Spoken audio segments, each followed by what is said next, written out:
Hello, welcome to Argus. I'm going to quickly walk through how to create a scrolling plane to the distance. So here's our main screen. We've got two tracks. All new films start with two tracks. One called camera track, one called light track, which has got a light on it, as you can see here. The other actor present is camera, a main camera. So those are quite useful to start with. Let's name the film Grid. The first thing you need to do when creating any film is set the base texture file path to point to where your textures are going to be. Each of it is best to create a folder which contains all the textures you're going to use in this film. This is pointing to Films Argus Cube, which is this folder here. The important texture is this one, Argus Face 000.dds. It looks like this if we open it in the brilliant earthen view. All textures end with 0000.dds. DDS is direct draw surface format. You're going to need that with Argus. That's the format it uses for its 3D objects. So let's create our object. Click Add in the costume information. A costume is all the three-dimensional information that makes an object.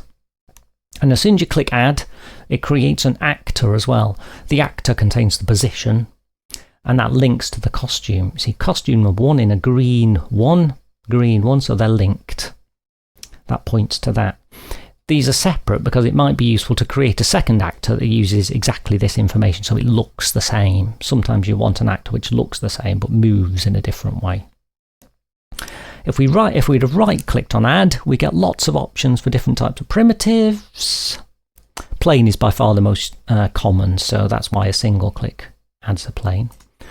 In this case, we're going to use a grid, a 9x9 grid. So I'll right-click on Replace, and it can replace with tile 9x9. And suddenly we get a view of what the object looks like.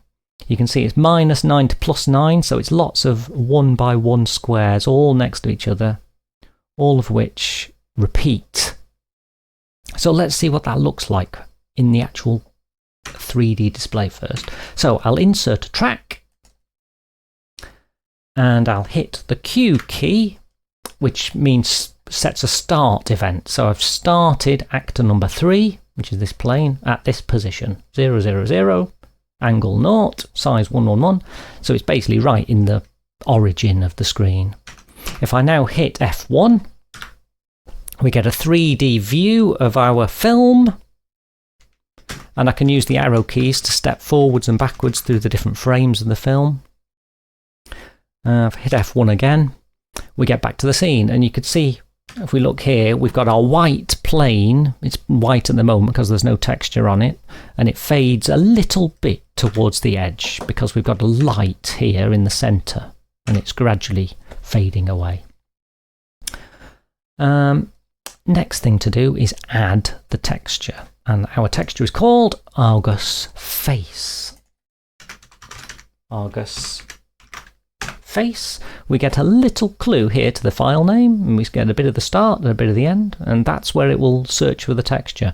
These textures are loaded whenever you hit F1. They're not saved with the film file to save memory and space and stuff. So if I hit F1 now, we see our plane with all the textures on it, with all our Argus images repeated, just like in this picture, like we're seeing it straight down. If you click on this green picture incidentally, you can see the object from different viewpoints and just any old random point, which is useful sometimes if you've got a 3D object there. A right click will set it back to normal. Now we need to tilt our plane into the distance like a tombstone. It has to fall away. So we have to change the angle it appears at. So we'll increase, let's try 1 and have a look at that. There we are, it's already sloping away a little bit. All the angles here are in radians. If you right click, you get some options. So 0 is north, south is pi, 3.141. That's how it is in radians. but it means we've got a few options automatically preset for us, so which is quite useful. The reason it's in radians is that to have a floating point number, a relatively small number, makes it a lot easier to modulate and change the angle over time.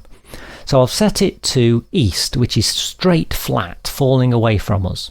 If I hit F1 now, you see nothing. That's because we're seeing it edge on, basically, which is infinitely thin. So we need to lower the whole thing down a little bit. So I'll move it down by 1 unit. Hit F1 again. We can see it's on the floor now.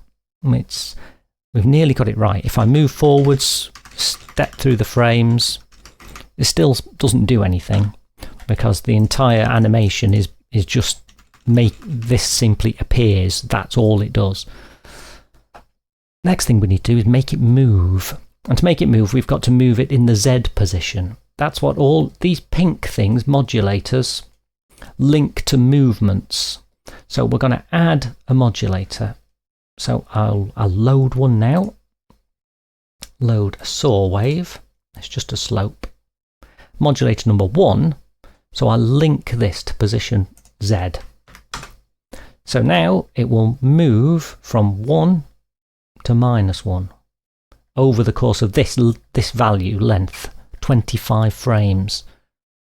So now if I hit F1, we've got that, and if I step through it with the arrow keys, right arrow, left arrow backwards, then we can see that something is moving. And if I hit F5, our animation plays. And that's it. I've created a scrolling grid in a flash of time. And up to frame 190 now. I'll go back to the start. And so you can see the power of how quickly it is to make something move. So if I have, instead of attaching the modulator to Z position, I could attach it to X position instead. Or as well, even. I'll attach it to X position, and then I can show you what that does. As you could expect, it moves from 1 to -1, but in the X axis instead. Or I could do both. Attach it to X and Z. And suddenly we're moving at a different angle. All incredibly quick and easy. And that is merely just the start. I could create as many tracks as I wanted and add an extra object and all sorts of things. And of course change the shape and the way it moves. But I hope that's a quick demonstration of Argus and how to make a very simple object and make it move.